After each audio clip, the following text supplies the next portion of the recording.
Okay, another thing. Same restaurant. I'm sitting there. It's just so beautiful. The food, the Where wine.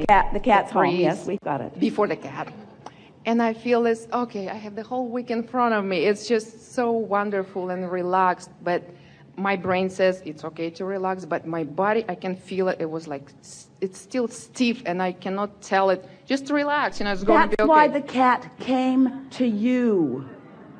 To do what? To demonstrate the freedom of running away. Okay. Hear this. In other words, you get so bound up. You get so bound up in your responsibilities and what you should be doing, you see. And so we're not kidding you about that. In other words, yeah, can a co-creation be about more one thing? Can it be about ham and upliftment? Yes. Can it be about alcohol and good food and a Mexican resort and enlightenment? Yes. It can be about all of those things, you see. Yeah. But why is this duality? Like, I feel so good. It's just, I don't know how to explain it. Like a little kid lives in me and it wants out. I'm just feeling great. And at the same time, I feel that resistance a little bit. It's little by little, your real work is just to release the resistance just one thought at a time. Not all at once. It can't be done. Law of attraction won't let you just dump it all off at once.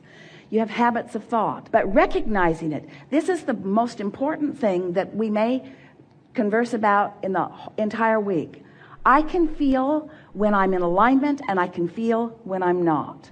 In alignment with what? In alignment with what? In alignment with freedom, in alignment with source, in alignment with fun, in alignment with clarity. In other words, clarity and fun, those are indicators of alignment. But isn't it nice to be consciously aware? Esther's been saying from time to time, actually quite a bit lately, oh, I could say that better.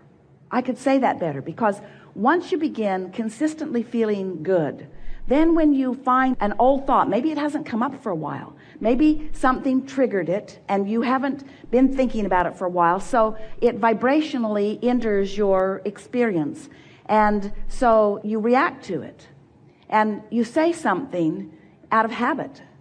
But if you've been practicing these other habits, now those habits that no longer fit, they stick out like sore thumbs. And so Esther will say, I can say that better. And she will often sit deliberately and say it through writing. I can say that better. And she will just write it another way and write it another way and write it another way and write it another way until that subject fits with how she now predominantly feels. And as you do that, you leave that vibration on that subject in a different frequency. Eventually, it won't come up again for you like that.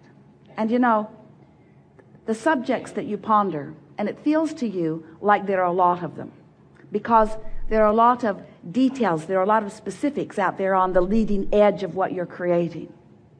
But really, the subjects that are coming up again and again and again are more about, all about just a handful of things. They're about how much I like myself. They're about how frequently tuned in I am, and therefore how I feel about others. They're about how stable I feel in the world, how stable the world feels to me. They're about my economic wherewithal. They're about my spaces. They are about my physicality.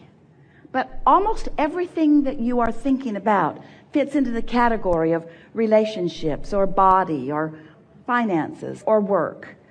It's about things like that. And so when some wonderful person yanks on your chain and gives you an opportunity to say, oh, that didn't feel good, I did not like my reaction to that person, instead of saying, someone needs to change that person. Instead, when you say, I didn't like my reaction to that person, I didn't like my attraction or my reaction of that situation, and I've got control over both of those. And the more I control by feeling the vibration, the feeling, the emotion, by feeling my way to it, the more I control my reaction to that attraction, the less of that attraction happens. But if you're having knee-jerk responses, especially if you're having them out loud. You ever have a knee-jerk response out loud? There's always someone there to either agree with you or scold you. And in this group, they're usually scolding you. You create your own reality, they say to you. Yes, I'd like to punch your lights out. I don't want you outside of me to remind me what my emotions are telling me. So after a little while, what you begin to realize is that you can move steady in this world. But then you say, we watch you. You don't want to just move steady. You want to move with adventure. So we've been talking about step 1, step 2, step 3. You know what they are, don't you? Step 1 is you ask. Life causes you to do that. Step 2 is source answers, life answers, law of attraction answers. Step 3 is you have to find vibrational harmony with what you're asking for. And now we're moving into step 4 living, aren't we? Step 4, where you can stand in newfound contrast, having practiced your vibrational climate of well-being, so that you're not reacting as you once did to that or that or that or that, because your vibration is stable. You see, the world doesn't need to be stable when your vibration is stable, because your stable vibration creates your world. So if you can get your nose out of what's happening in others' unstable worlds, over which you have no control whatsoever, and you're stable in your vibration, so you're stable in your reaction, you're stable in your response, then you're stable in your attraction, and then you're living happily ever after, but you never get it done. Oh, you never get it done. So is it possible to maintain that stability in an ever-changing environment? Yes, once you discover that you are vibrational beings and that you have control over your vibration, and then you begin to do it more deliberately. Thinking thoughts on purpose, speaking words on purpose. The other day, maybe the best question that was ever put to us, a woman said, Abraham, how do I get rid of doubt? And we said, drum roll.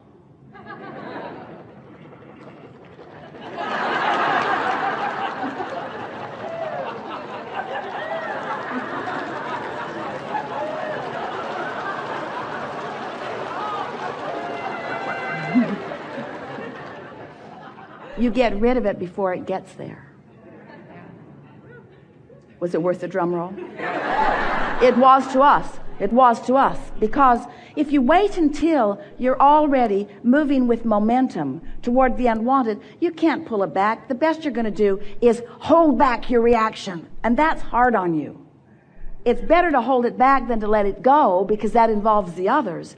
But holding back your reaction isn't what we're talking about. We're talking about pre-paving it. We're talking about beginning, in the beginning of the day, by setting your vibrational tone and being aware when it starts to slip and doing your best of holding yourself in that vibrational frequency. We'll talk a lot more about that. Something more? Yes. Did we get to what you were looking for? Oh, yes. Yeah.